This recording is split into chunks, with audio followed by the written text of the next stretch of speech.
When was the last time you made someone believe in themselves just by how you showed up? So we're walking through the farmer's market this past Saturday, and this guy's doing this knife demo, and it was a super cool thing. He made all of his own knives, and you've been to a farmer's market, and you've seen how eclectic people can be sometimes. This guy was no different, other than he was demonstrating how awesome his knives actually were. I noticed that his knife sets weren't like farmer's market pricing. These things were expensive, like a set of knives was like $1,000, and they were handmade by a local bladesmith. But this guy was doing this knife demo that would have made Gordon Ramsay just weep. He's chopping tomatoes like crazy, and he's turning these things into like mist in the air, and he's got this whole showboat thing going on. But he talked with this talk show host type intensity that a neurosurgeon would have been just jealous of his surgical ability to pull off. As I'm standing there watching this whole thing unfold, I'm genuinely considering spending $1,000 on his knives. And it's not because I need them. He made me feel like I can actually do this. He made me feel like I could pull it off, and cutting things quickly is not really my bag, right? I'm more concerned about having my digits than how quickly I could go ahead and cut up that tomato or onion. But this guy made me believe that I could. He made me believe I could be a better version of myself. I wasn't buying his knives. I was buying him. We call this a transfer of confidence, right? The ability for somebody to take their confidence and invoke it onto you. And all of a sudden, we have a lot of buyers. Let's dive in. If you're in sales, especially in the car business, you need to understand one bedrock truth. Before they trust the price of the car, before they trust the product, or even the brand, they have to trust you, the individual that is currently standing in front of them. Now, if that made you feel exposed, good.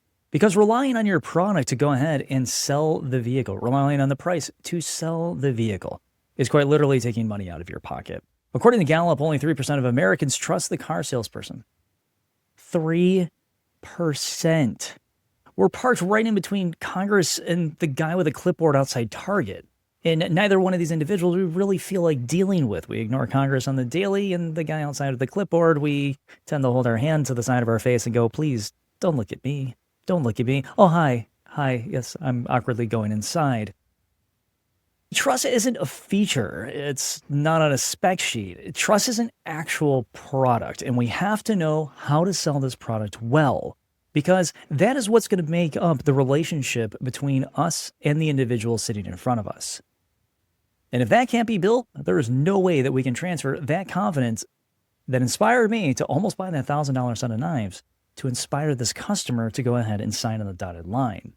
So, what builds trust? First and foremost, trust starts with oxytocin. It's this cozy little hormone release when somebody gives you a warm hug or a warm welcome. It calms the fear brains in the circuit. It makes people open up. It literally changes the decision-making patterns inside somebody's brain. If you ever wonder why some people are so confident and why we are drawn to these confident individuals, it's because confidence is contagious, number one. If you're around somebody that's confident, you all of a sudden start feeling, hey, I can do that as well. Oxytocin soothes the amygdala, your brain's internal danger stranger alarm. That means that if you show up with this frenetic, nervous, or disconnected energy, all those danger sirens, they don't just sign on, they blow the heck up, and the customer just wants to run away. But if you show up calm, sure of yourself, and aligned with your confidence, all of a sudden, safety mode's activated. They realize that you are a good person. You got this. You're chill, I'm chill, everything's going to be okay. But if you're in a rush, like I see a lot of sales consultants that are out there, where you got a million things going on, basically like looking at a kid with like really bad ADD and feeding him way too much caffeine and just watching him say a yellow and bounce around all over the place trying to find the squirrels. If you're in that mode, the customer's not going to want to work with you. Actually, they're going to try to run away because they can't keep up with your energy. But the customers don't need you to be perfect. They just simply are looking for one thing when they walk through the front door. They want to feel safe. Remember, you're not a consultant. You're a human firewall against buyer's remorse. You're the reason why they're about to buy. And they're looking for somebody that they can trust to guide them to the proper product, to make sure that Their research is validated to make sure that their life can have positive transformational change in the way that they perceive it to be. Let's take a look at Joe Girard, the world record car salesman. Sold over 13,000 cars in his career. Never relied on tricks to go ahead and sell his vehicles, met his quotas, and when it came down to closing and scripts, he never went ahead and dealt with them. The reason is that it's great to have goals, but it's not great to sound like a robot. The scripts are good until, well, they're no longer actually useful anymore. Once you get it, you get it. And Joe was one of those guys. Once he realized it, he just went for it. But he didn't rely on tricks either, because tricks are too difficult. Tricks don't earn you a career. They earn you maybe that one sale if you're lucky and a mediocre survey at best. He relied on the things that humans like, is that he was personable. He was a friend. He let people know that he cared. He sent out things like birthday cards. He sent out thank you notes. He treated his customers as though they were family of his. He realized that without them in his life, he would not have a life. So he did as much as he possibly could to make sure that they were happy. And by proxy, they paid him back by not just coming back and buying another car from him. Actually, Joe had an issue where people would come on in and bring their friends at the same time, and they'd all essentially go out and buy a car. What Joe understood is that when people trust you, they don't buy the car. They buy into you. The car is just simply a receipt for the experience, and it's a pretty awesome one at that. On the flip side, though, let's talk about the good old F&I department. Now, that old handoff bait and switch thing that a lot of people are not very comfortable with, and many times it's not bait and switch. Many times it's just, I was working with you as a consultant, and now I need to hand you to my incredibly awesome finance manager right on over here. Joe understood as well is that the way that people are treated will go ahead and pay dividends in the end. Customers build trust with their sales rep. And if you're in the F&I department and you're listening to this, our hardest jobs in F&I is to sit down with that customer, build rapport in about 20 seconds, and somehow go ahead and explain to them how their mediocre credit earned them only a 17% interest rate. So on the flip side, let's talk about the good old finance department, right? F&I, bait and switch. Now, I'm not saying this to say all F&I departments are bad. This is purely just an example. The customer builds trust with the sales consultant, with you. And then all of a sudden, they move into F&I where they have no idea who this person is, right? Now, if you're an F&I manager listening to this, yeah, our jobs are hard. And we got to do what we got to do. But we also need to make sure that relationship with the consultant is solvent. If it is not rock solid, if I am going to be the person to destroy that relationship, I'm not doing myself or them or the dealership any good, right? So we may need to make sure that customer isn't walking away feeling hustled in this situation. Because once trust is lost, it's gone. I might still, as a customer, have a slight thread of trust for that sales consultant. My trust for the dealership has been eradicated.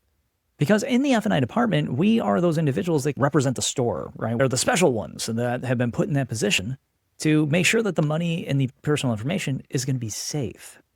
But we're also the ones that can be incredibly intimidating to the customer as well. I know many of you out there do a very good job. But remember, even in the F&I department, offering incredible customer service in there can get the customers to be like, oh yeah, man, of course I want to go ahead and buy everything on here. You are doing such a good job. Thank you very much. How long have you been here? Then to start that conversation up. Because with trust, as I said, it rarely returns. And so right from the handoff of F&I, we need to make sure that we are on point with this because nobody, again, wants to feel hustled. How do you become the product that people trust? Number one, clarity. Tell them what's coming, right? Outline the steps. Take the fog out of the process. People don't like to go ahead and cut through the BS when they can very simply get the straight answer. How do you become a product for the people? So this is about serving individuals and letting them know that, hey, I'm going to be the best possible sales consultant for you, F&I manager for you, dealership for you. First and foremost, you need to be clear in what is coming. Clarity is something that we have to work on. So when the customer's sitting down in front of you, here's how tell them, here's how I'm going to help you today. And just, again, lay it out. And then also throw some intent out there, okay? Be honest about what you're doing and why exactly you're doing certain things. And throw on out there, hey, I'd love to earn your business, but only if it feels like it's right to you. And the likeliness of somebody going ahead and saying no to your face is razor thin. This means that if they say yes, Work on that relationship.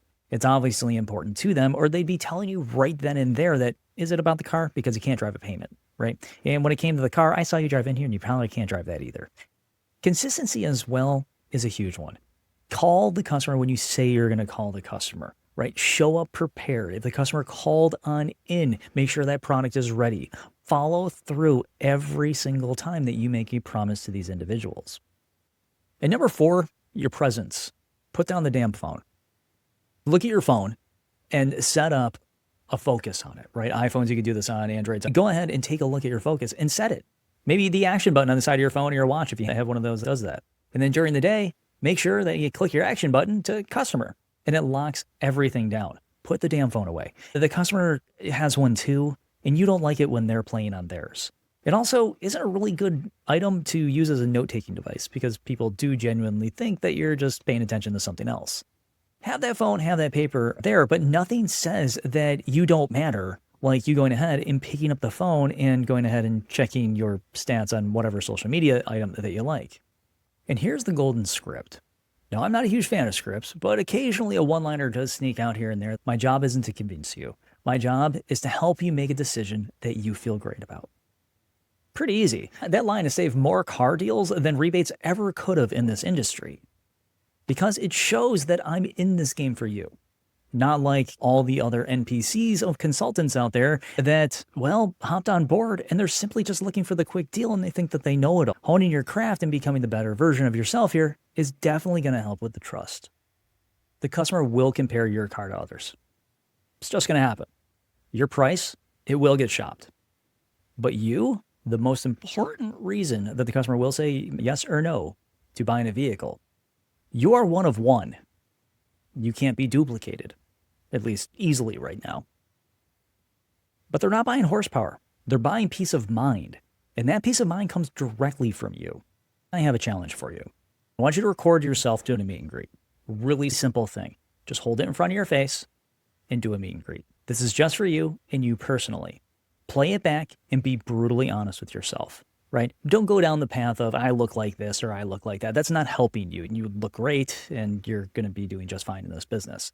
It's about your personality. It's not about your looks most of the time here.